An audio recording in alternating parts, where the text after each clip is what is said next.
Hello and welcome to Pride Month Book Club. Every day you get a new piece of queer literature as we do a quick and dirty run through the entire history of queer literature.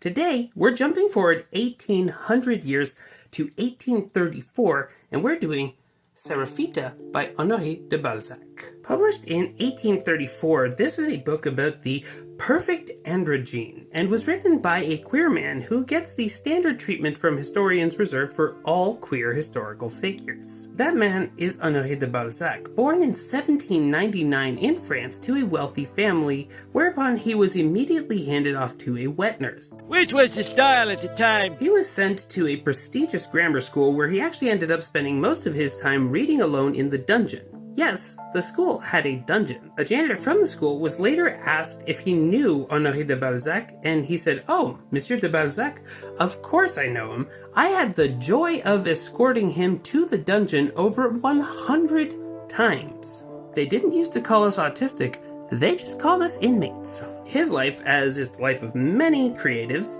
was tumultuous but successful.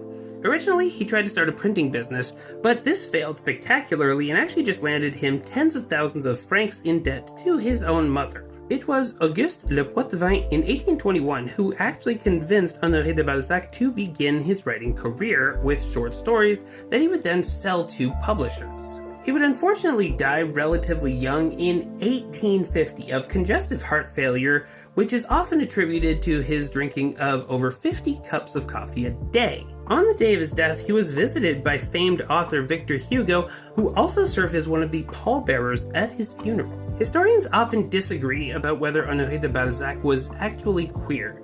They generally don't disagree that he had romantic relationships with both men and women throughout his lifetime. They just disagree about whether or not somebody could have possibly been bisexual before the invention of the word bisexual, a frankly ridiculous sentiment. In 1834, he published Seraphita in the Revue de Paris. The novel is about multiple characters' relationships with and around the main character Seraphita or Seraphitus, depending which character's point of view we're looking at. In the book, Mina is in love with Seraphitus, and he thinks that she should actually be hooking up with Wilfred. The problem with that is that Wilfred himself is actually quite enamored with Seraphita, even though she's pretty sure that Wilfred and Mina would go better together.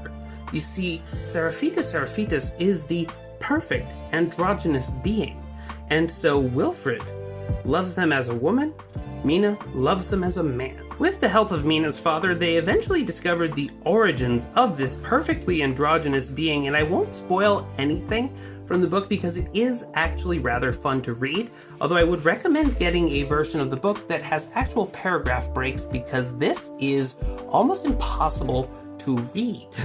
Establishing queer love triangles in modern literature and introducing a perfect non-binary being, whether or not it was ever designed to be, this is a foundational piece of modern queer literature, which is, at the time of recording, 192 years old.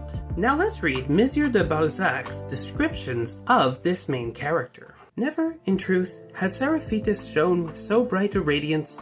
The only word which can render the illumination of his face and the aspect of his whole person. Was this splendor due to the luster which the pure air of mountains and the reflections of the snow give to his complexion? Was it produced by the inward impulse which excites the body at the instant when exertion is arrested? Did it come from the sudden contrast between the glory of the sun and the darkness of the clouds, from whose shadow the charming couple had just emerged? Perhaps to all these causes we may add the effect of a phenomenon, one of the noblest which human nature has to offer. If some able physiologist had studied this being, who, judging by the pride on his brow and the lighting in his eyes, seemed a youth of about 17 years old, and if the student had sought for the springs of that beaming life beneath the whitest skin that ever the north bestowed upon her offspring, he would undoubtedly have believed either in some phosphoric fluid of the nerves shining beneath the cuticle, or in the constant presence of an inward luminary whose rays issued through the being of Seraphitus like a light through an alabaster vase. Seraphitus stood erect, her head with floating hair inclining gently forward in that aerial attitude which great painters give to messengers from heaven. The folds of her raiment fell with the same unspeakable grace which holds an artist, the man who translates all things into sentiment, before the exquisite well-known lines of Polyhymnia's veil. Then she stretched forth her hand. Wilfred rose. When he looked at Seraphita, she was lying on the bear's skin, her head resting on her hand, her face calm, her eyes brilliant. Wilfred gazed at her silently, but his face betrayed a deferential fear in its almost timid expression. So a perfectly androgynous being with a color described for their hair and using multiple different pronouns throughout the book, this is a perfect piece of queer literature if you want to go through the historical pieces which serve as the foundation for a community's contributions to literature.